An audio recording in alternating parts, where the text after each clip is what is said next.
Dear friends,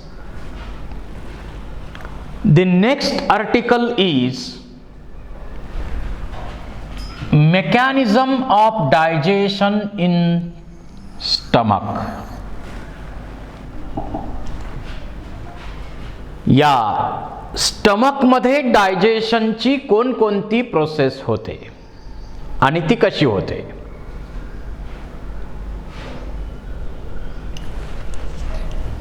आपण जेवण केल्यानंतर बोलस इथं येणार, बोलस खाली येणार, बोलस बोलस बोलस बोलस बोलस बोलस असे हे गोळे गोळे गोळे गोळे गोळे ह्या स्टमक मध्ये येतात. त्यानंतर आपण पाणी पिणार, पाणी पिणार आणि आता होतं काय फिजिओलॉजी मध्ये, तर जेवण संपल्यानंतर हे cardiac sphincter, pyloric sphincter get closed. Cardiac sphincter आणि पायलॉरिक स्फिंक्टर काय होतात, क्लोज होतात. आणि क्लोज झाल्यानंतर या स्टमक मध्ये आपल्याला माहिती आहे there are 3 types of muscles in region of muscularis, like longitudinal muscles, circular muscles, oblique muscles, etc. And with the help of these muscles there is a mixing of food and churning of food. म्हणजे अर्धवट बारीक केलेलं food जर पुढं आलं असेल तर त्याचं चूर्ण बनवण्याचं काम इथं केलं जातं. त्याचं चूर्ण बनवायचं काम या ठिकाणी केलं जातं.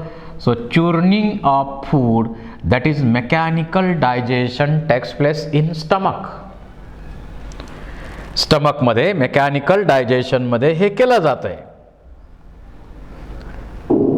पहा, हा संदेश ब्रेन कडनं आला, हा नर्वस सिस्टीम कडनं मेसेज आला कॉन्ट्रॅक्शनचा. इकडून बोलस आला, बोलस येणार, बोलस येणार. फूड गिळलेलं जे आहे ते पेरिस्टाल्टिक मोमेंट करत करत इथं येणार. The top part of the stomach, the fundus, is where food and the air that we swallow with every bite is collected. पाणी पिलो आपण. This is where the stomach volume starts to adapt. The fundus is an extremely adaptable structure. The more food goes into the stomach, the more it actively expands. In the middle part of the stomach, called the body, gastric juice. आता दोन्ही तोंड बंद होणार स्टमकची आणि हा gastric juice इथं mix होणार आणि मोमेंट इथं होणार तिन्ही टाईपच्या मसल्सच्या मदतीनं या मोमेंट होतात. And this moment leads to churning of stomach, churning of food. After a certain time, the contents of the stomach are adequately broken down and mixed. चूर्निंग ची प्रोसेस, चूर्ण बनवलं जातं, काही अर्धवट राहिलेलं बारीक करायचं. As the stomach empties, it gradually returns to its previous size. Beer. Science for a better life. In this animation, we'll see the remarkable way our DNA is tightly packed up so that 6 feet of this long molecule fits into the microscopic nucleus of every cell.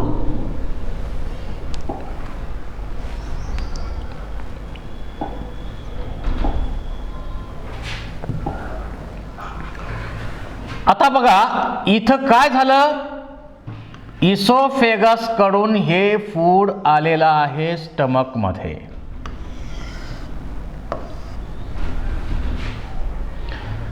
बोलस बोलस बोलस बोलस जे आहेत ते या oesophagus कडून peristaltic moment होऊन इथं आले, ते कुठं, स्टमक मध्ये. बोलस बोलस बोलस बोलस आपण पाणी पिलो, आता जेवण आपलं संपलेलं आहे. आता होणार काय तर या स्टमकचं हे पायलॉरिक कार्डियाक स्पिंक्चर आणि कार्डियाक स्पिंक्चर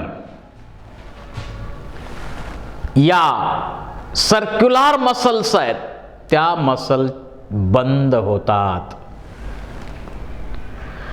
आणि बंद झाल्यानंतर इथं स्टमकच्या मोमेंट सुरू होतात. स्टमकच्या मोमेंट सुरू होतात आणि याच्यामध्ये जर बारीक करायचं राहिलं असेल तर ते बारीक केलं जातं. त्याला आपण म्हणतो चर्निंग ऑफ फूड आणि ते चूर्ण बनवलं जातं, म्हणजे बारीक केलं जातं. That is mechanical digestion. त्याच वेळी इथं या स्टमक मध्ये गॅस्ट्रिक ग्लँड आहे. त्या गॅस्ट्रिक ग्लँड मधून काय सिक्रीट होणार आहे?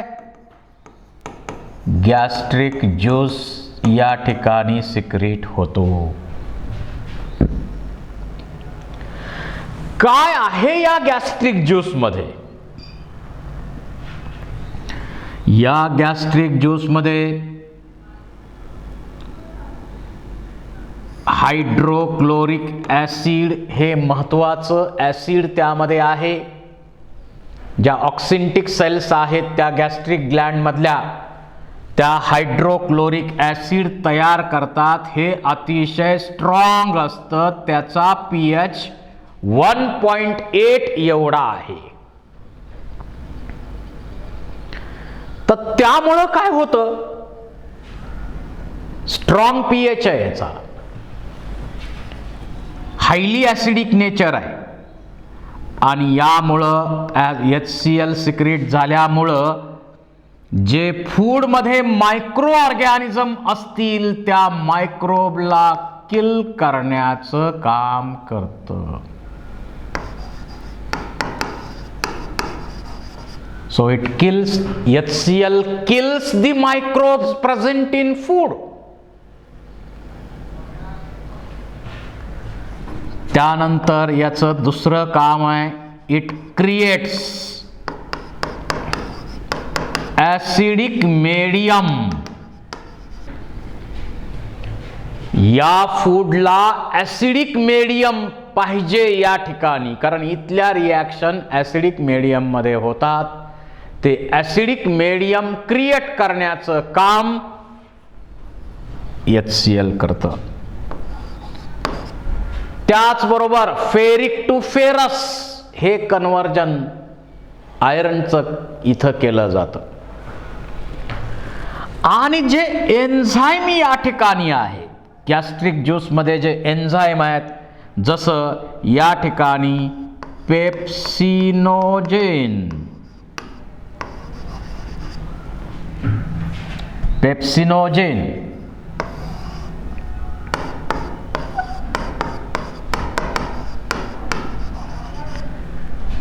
त्यानंतर प्रोरेनिन आणि गॅस्ट्रिक लायपेज असे जे एन्झाईम्स इथं चीफ सेलनी सिक्रीट केलेले आहेत. हे एन्झाईम इनऍक्टिव्ह स्टेट मध्ये असतात. These enzymes are inactive in stomach and these enzymes are activated by hydrochloric acid. So hydrochloric acid activate the enzymes present in stomach. जसं इथं प्रोरेनिन आहे, it is converted into, with the help of HCl, it is converted into renin. Then pepsinogen, is converted into, with the help of HCl, converted into active pepsin. So these are protein digesting enzymes present in inactive form. First, these are activated by hydrochloric acid. हे enzyme activate केले गेले. आता हे enzyme activate झाल्यामुळं काय होतं, तर इथं आपण जे फूड घेतलेलं आहे त्या फूडमध्ये प्रोटीन्स जे घेतलेले आहेत, आत्तापर्यंत कुठंही प्रोटीनचं डायजेशन झालेलं नाही. That proteins in food are digested by pepsin to produce peptone and proteases. Peptone and proteases. म्हणजे प्रोटीनचं डायजेशन या ठिकाणी स्टमक मध्ये स्टार्ट होतं. Protein digestion is started. Then prorenin, large amount of prorenin is present in early condition. जे जन्मलेलं मूल आहे ते कशावर डिपेंडंट आहे नरिशमेंट साठी? Milk, mother's milk. त्यामुळं जन्मलेलं मूल असतं त्याला पहिलं ब्रेस्ट फिडिंग फार फार फार फार महत्वाचं आहे. आपण पाहतो आपल्याकडं सुद्धा, समजा गाय असेल, म्हैस असेल, बर्थची प्रोसेस झाल्यानंतर जे सुरुवातीचं चिकाचं दूध असतं ते अतिशय महत्वाचं आहे. कारण त्या दुधामध्ये अँटीबॉडीज असतात. IgA नावाची अँटीबॉडी असते. कारण त्या बेबीची प्रतिकार शक्ती अजून तेवढी व्यवस्थित डेव्हलप झालेली नाही आहे. त्याच्यासाठी त्याला रेडीमेड अँटीबॉडीज आपल्या मदरकडनं दिल्या जातात. आणि मग नंतरच्या दुधामध्ये कार्बोहायड्रेट्स मोठ्या प्रमाणावर आहेत, प्रोटीन्स मोठ्या प्रमाणावर आहेत, फॅट्स आहेत, आणि एकच आहार की ज्याच्यामध्ये कार्बोहायड्रेट पण मिळतात, प्रोटीन पण मिळतात, फॅट्स पण मिळतात, भरपूर मिळतात. आणि म्हणून आपण दुधाला पूर्ण अन्न म्हटलेलं आहे. पण हे खरा विचार केला तर कधी त्या बेबीमध्ये न्यूट्रिशनली जोपर्यंत ते बेबी आईच्या मिल्कवर डिपेंडंट आहे तोपर्यंत त्याला नरिश करण्याचं काम हे मिल्क करणार आहे. परंतु प्रत्येक ॲनिमलचं पहा, समजा गाई म्हशी यांच्यामध्ये जर पाहिलं तर मला तुम्ही सांगा, ते जे त्यांचं वासरू आहे, गाईचं वासरू आहे, ते आपल्या आईच्या दुधावर कायमस्वरूपी राहतं का? नाही. सुरुवातीच्या काळामध्ये ते आईच्या दुधावर अवलंबून असतं, पण नंतर मात्र स्वतःचं फूड जे आहे ते बाहेरचं फूड ते घेऊ शकतं. त्याच्या सहाय्यानं ते आपलं फूडची गरज भागवतं. खरं तर आपल्यामध्ये सुद्धा तसंच पाहिजे. परंतु आपण विचार केला तर आपण आता न्यूट्रिशनली आपण जन्मल्यानंतर मदरच्या मिल्कवर डिपेंडंट असतो, ते प्रत्येक जण आहोतच. परंतु नंतर इतर प्राण्यांचं दूध आपण न्यूट्रिशनसाठी न्यूट्रियंट म्हणून आयुष्यभर वापरतो. दूध आणि दुधापासून बनणारे अनेक प्रकारचे पदार्थ असतील त्याच्यावरती आपण आयुष्यभर अवलंबून राहतो. फिजिओलॉजीचा विचार केला तर न्यूट्रिशन हाच त्याचा मेन रोल आहे. आणि मग या दुधामध्ये जे प्रोटीन्स आहेत, मिल्क प्रोटीन आहेत,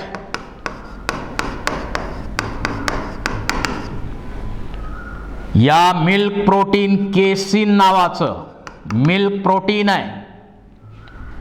that casein is converted into पॅराकेसिन.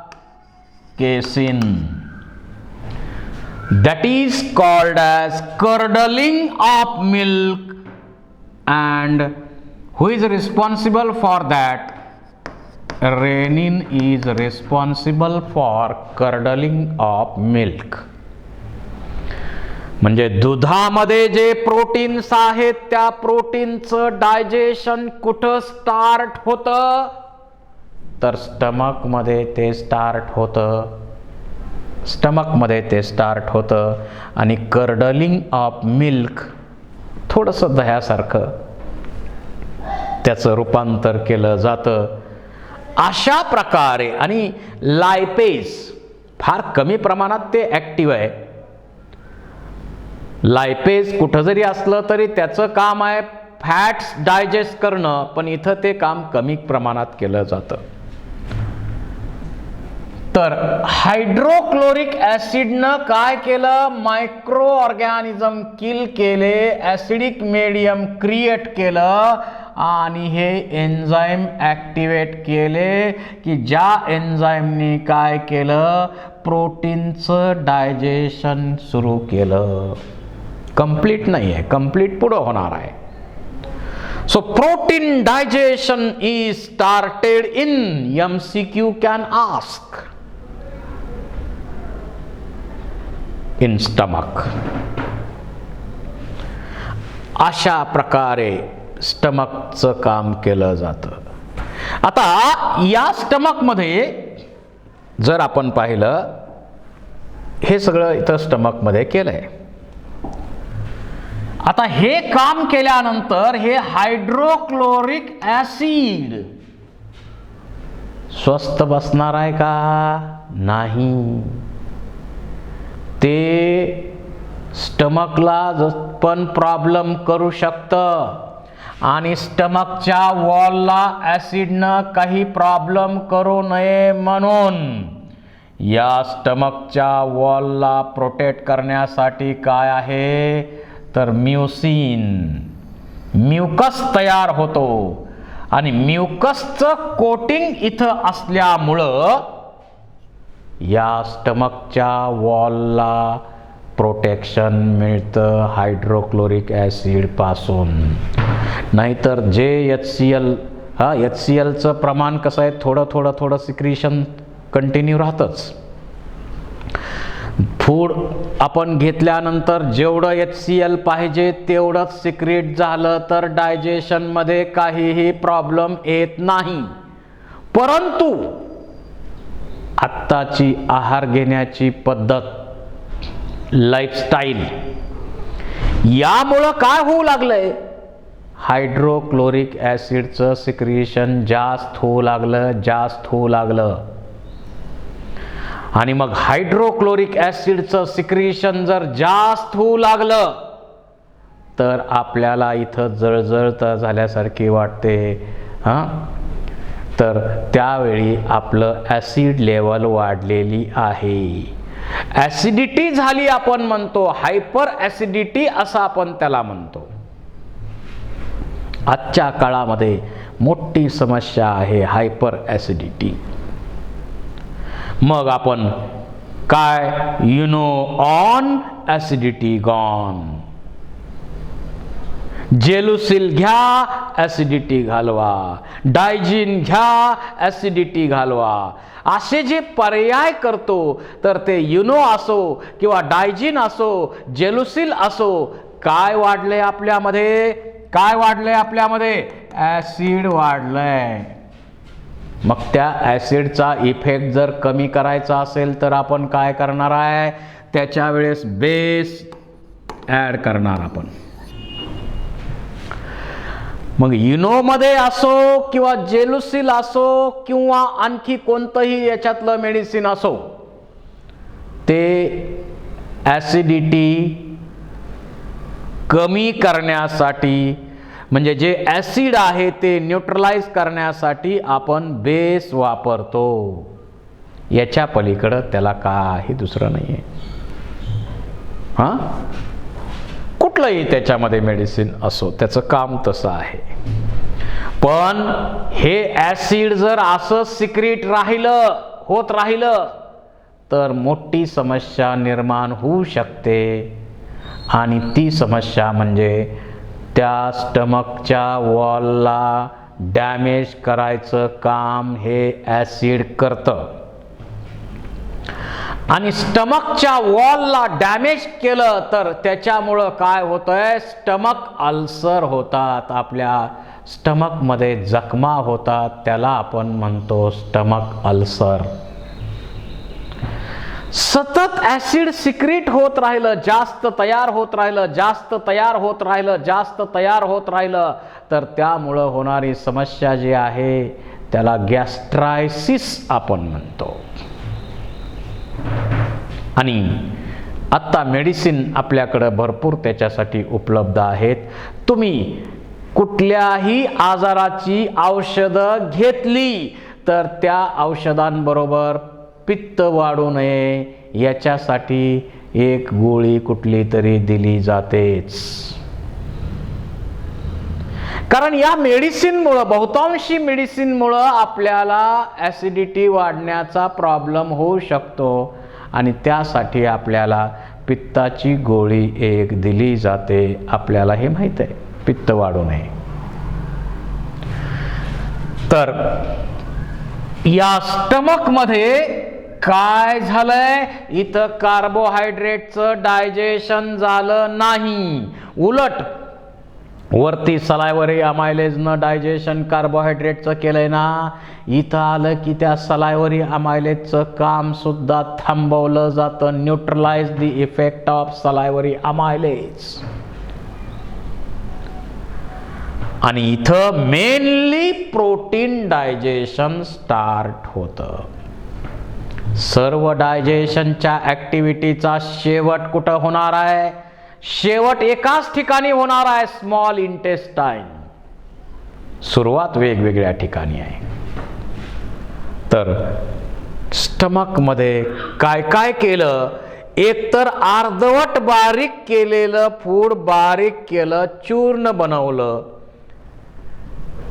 त्यावेळी गॅस्ट्रिक ज्यूस मिक्स केला, गॅस्ट्रिक ज्यूस यामध्ये मिक्स केला.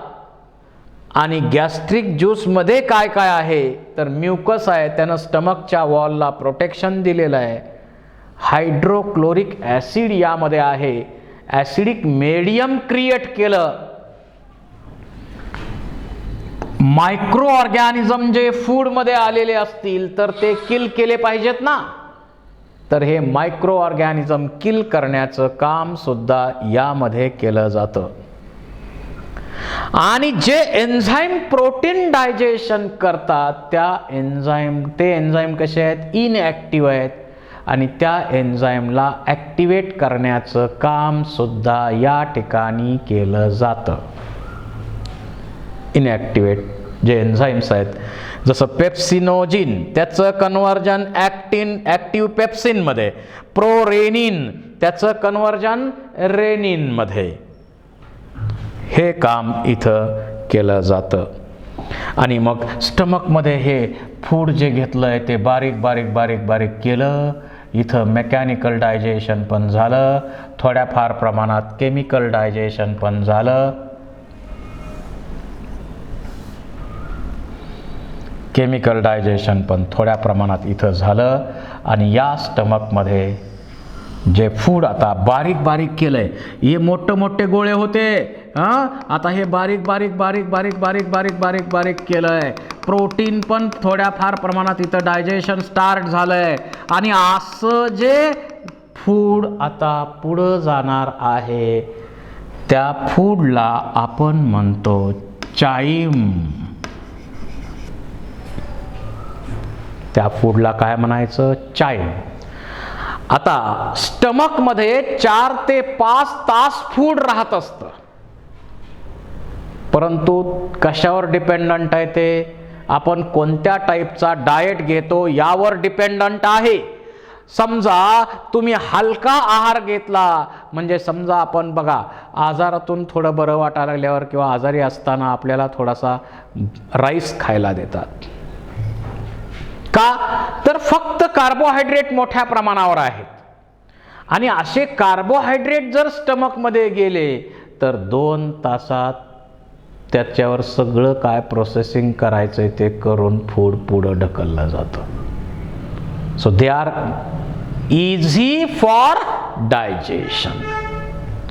डायजेशनसाठी अतिशय इझी आहेत कार्बोहायड्रेट. जर आपण प्रोटीन घेतले तर जास्त वेळ लागतो, कारण प्रोटीनचं डायजेशन इथं होतं, मग 3 तास किंवा थोडाफार जास्त वेळ लागत असेल तिथं. आणि आपण जर ऑइल असलेला डाएट घेतला, फॅटी डाएट घेतला, तर आणखी जास्त वेळ लागतो या स्टमकमध्ये डायजेशन करण्यासाठी. तर आपण आहार कोणता घेतो त्यावर अवलंबून आहे, ते फूड स्टमकमध्ये किती वेळ राहतं हे त्याच्यावर अवलंबून आहे. कार्बोहायड्रेट डायजेशनसाठी इझी असतात आणि इथं काही प्रोसेस पण त्याच्यावर केली जात नाही, त्यामुळं ते पटकन 2 तासात पुढं जातात. प्रोटीन त्याच्यापेक्षा जास्त आणि फॅट त्याच्यापेक्षा जास्त वेळ इथं लागतो. आता आपल्याकडं सध्या जी समस्या आहे, दोन्ही समस्या जगात आहेत. फूड मिळत नाही ती समस्या, माल न्यूट्रिशन, कुपोषण, आणि त्याच्याही पेक्षा जास्त मोठी समस्या आपल्याकडे देशात म्हणा किंवा जगात आहे, ओव्हर न्यूट्रिशन. दररोज आहार किती घेतला पाहिजे हे काही कोणी मोजून घेत नाही. आणि मग अनेक प्रकारचे असे डाएटमध्ये कंटेंट आता बनवलेत. जाहिराती इतक्या आपण बघतो, पिझ्झा आहे, बर्गर आहे, वडापाव आहे, इतकं काय काय काय काय काय काय बनवलं जातं. आणि या सगळ्यांचं आकर्षण आपल्याला राहतं. त्याच्यामध्ये न्यूट्रिशन पण भरपूर आहे, नाही अशातला भाग नाही, पण गरजेपेक्षा जास्त न्यूट्रिशन होत आहे. शरीराला जेवढी डाएटची गरज आहे, आपण नाश्ता घेतो, नाश्त्यामध्येच आपण शरीराची गरज दिवसभराची भागवतो.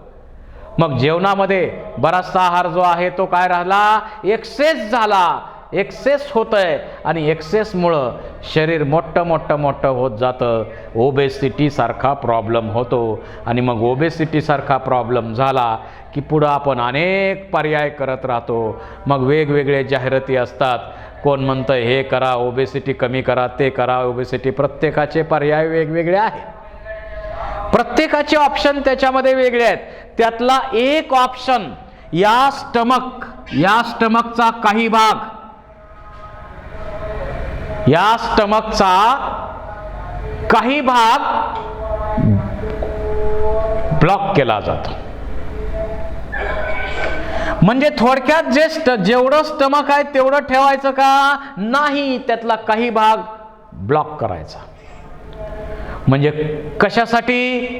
तर कमी जेवण केलं तरी स्टमकला सेन्सेशन झालं पाहिजे, अरे अरे अरे फार जेवण केलं आज मी. याच्यासाठी अशा प्रकारे वेगवेगळ्या त्याच्यामध्ये उपचार आहेत.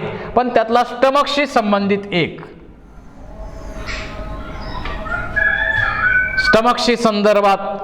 संबंधित हा उपाय केला जातो. तर ठीक आहे, स्टमकमध्ये डायजेशन झालं. आता हे जे फूड बनलं त्याला आपण म्हणतो चाईम. आता काय होणार, ही पायलॉरिक स्टमक, पायलॉरिक स्पिंक्चर जी आहे ती ओपन होणार आणि हा चाईम पुढं जाणार स्मॉल इंटेस्टाईन मध्ये.